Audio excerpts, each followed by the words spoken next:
I'm not sure if you can relate, but there I was, standing on the packed New York City subway, observing my fellow commuters zoning out on their phones. And then, all of a sudden, there she was, the beautiful girl in the headphones who I pretend not to stare at. The girl who will arouse my romantic fantasies. The girl who I know will make me feel fulfilled and excited about life if only we were dating.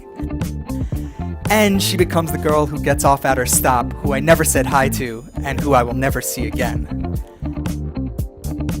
You see, I had countless experiences like this, usually leaving these situations questioning myself.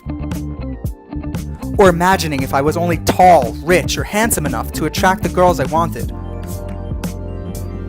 But I look back and feel grateful for all of these experiences, because it motivated me to develop myself, clarify my goals, and address the obstacles keeping me from them.